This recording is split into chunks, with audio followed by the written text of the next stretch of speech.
ഷെരീഫ് ഖാൻ, നിങ്ങൾ വീഡിയോ കണ്ടിട്ട് ഞാൻ കണ്ണൂർ മംഗല ബിരിയാണി കഴിക്കാൻ വന്നത്. ഞാനൊരു കണ്ണൂർക്കാരനാണ് കേട്ടാ. ബിരിയാണി പൊളിച്ചിട്ടുണ്ട്, പരിചയപ്പെടാം. Okay, come on. ഞാൻ അവിടെ ഓർഡർ ചെയ്തത് ലഗോൺ ബിരിയാണിയാണ്. ഈ ഒരു ബിരിയാണി ചൂടോട് കഴിക്കണമെങ്കിൽ ഉച്ചക്ക് തന്നെ പോകണം കേട്ടാ. ബീട്രൂട്ട് അച്ചാർ കേട്ടാ, നമ്മുടെ നാട്ടിലെ കല്യാണത്തിനൊക്കെ കിട്ടുന്ന ബീട്രൂട്ട് അച്ചാർ തൈരും മിക്സ് ചെയ്ത് ബിരിയാണിയുടെ സ്മെല്ലിങ് ഇങ്ങനെ അടിക്കുകയാണ്. ലഗോണിൻ്റെ ചെറിയ പീസ് ബിരിയാണിയിൽ മിക്സ് ചെയ്യാം. നമ്മളെ ബീട്രൂട്ട് അച്ചാർ ചെറുങ്ങനെ അതിൽ മിക്സ് ചെയ്യാം. തൈരും കൂടി ചെറിയ മിക്സ് ചെയ്താൽ ബിസ്മില്ലാ. ഓ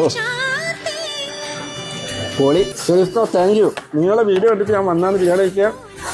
സംഭവം പൊളിയായിട്ടുണ്ട് കേട്ടോ. മിക്സ്ഡ് ഗ്രിൽ പ്ലേറ്റർ 4 ആൾക്ക് കഴിക്കാൻ പറ്റും. ഇതിൽ വരുന്നതെന്ന് പറഞ്ഞാൽ ചിക്കനും അതേപോലെ ചിക്കൻ കബാബും അതേപോലെ ബീഫ് കബാബും ചിക്കൻ വിങ്സും എല്ലാം അടങ്ങിയിട്ടുള്ളത്. അതിലൂടെ തന്നെ മുത്തബലും അമ്മൂസും മയോണീസും സലാഡ് അടങ്ങിയിട്ടുള്ളതാണ്.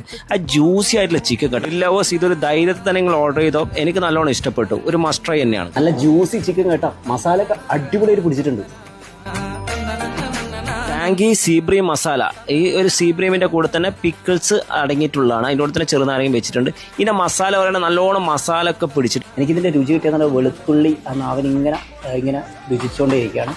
ഒരു സ്പൈസി അല്ലാത്ത ഒരു അടിപൊളി മസാല കേട്ടോ. ഇവിടുത്തെ സ്റ്റാഫ് കസ്റ്റമറെ ട്രീറ്റ് ചെയ്യുന്ന എടുത്തു പറയേണ്ടത് തന്നെയാണ്. നല്ല സ്പേഷ്യസ് ആയിട്ടുള്ള റെസ്റ്റോറന്റ്. ഇവിടുന്ന് സമാധാനത്തിലിരുന്ന് ഭക്ഷണം കഴിക്കുക. വയറും നിറയും, മനസ്സും നിറയും.